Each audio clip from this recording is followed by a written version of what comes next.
When Vasco da Gama's fleet entered the Indian Ocean in 1498, they were essentially flying blind. Their European tools were useless. Against the local currents, the Portuguese captain was forced to hire an expert local pilot just to survive the crossing to India. Compasses and dead reckoning failed here because the Indian Ocean was already a highly regulated superhighway, its traffic patterns dictated by massive, reversing seasonal winds. This strategic stretch of coastline, the longest on the African continent, places the Somali people at the natural intersection of the Red Sea, the Gulf of Aden, and the Western Indian Ocean. This map shows the seasonal mechanism that governed every voyage.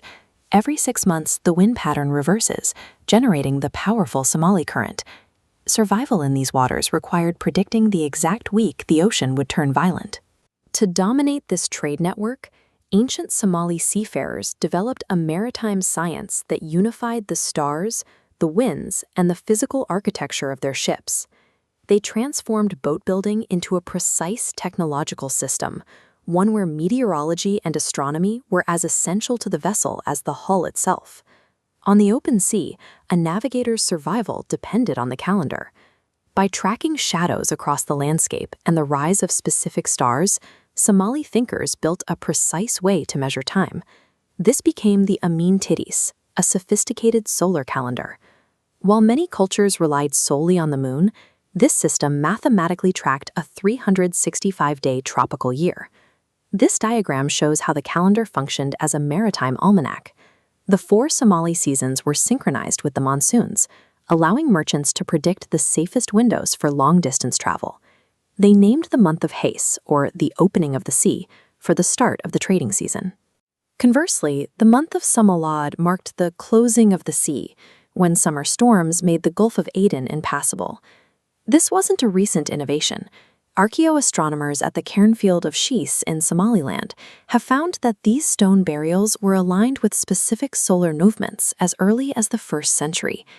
These ancient stone markers prove that Somali navigators were using mathematical chronometry to schedule their commerce thousands of years before the first European arrived.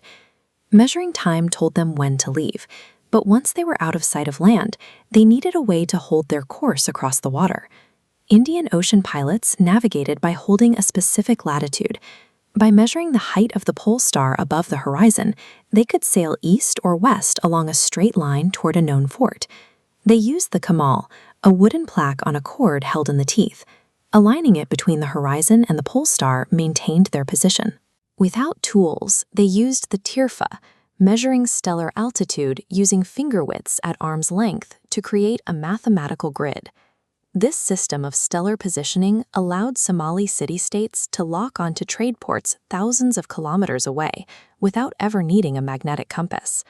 Even with the stars as a guide, no amount of math could stop a wave from shattering a ship. Surviving the monsoon highway required a specific type of vessel, the bedden. Unlike the rigid, nailed hulls of European ships, the bedden used a sewn plank construction.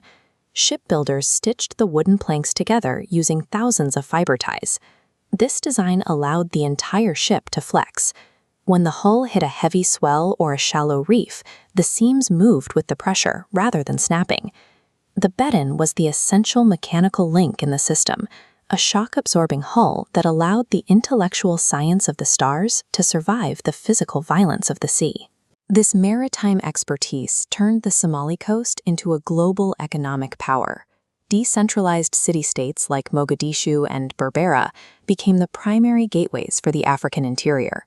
Merchant records from the Ming dynasty show that Somali ports were exporting everything from incense to live giraffes to the Chinese imperial court, all timed to the rhythm of the monsoon winds. Archaeologists excavating the Somali coast continue to uncover thousands of these coins, physical proof of a trade network that once connected Mogadishu to both the Roman Empire and the Ming dynasty. This achievement belongs to the same global tradition as the famous Polynesian wayfinders of the Pacific. While Polynesians decoded ocean swells to find islands in a vast sea, Somali sailors decoded the calendar and the stars to survive the most crowded trade routes in history. Both cultures prove that precision celestial navigation was a standard of indigenous science long before European intervention. The ancient Somali coastline was more than a marketplace for goods. It was a civilization built on a profound scientific intellect, the legacy of a people who charted the heavens to master the sea.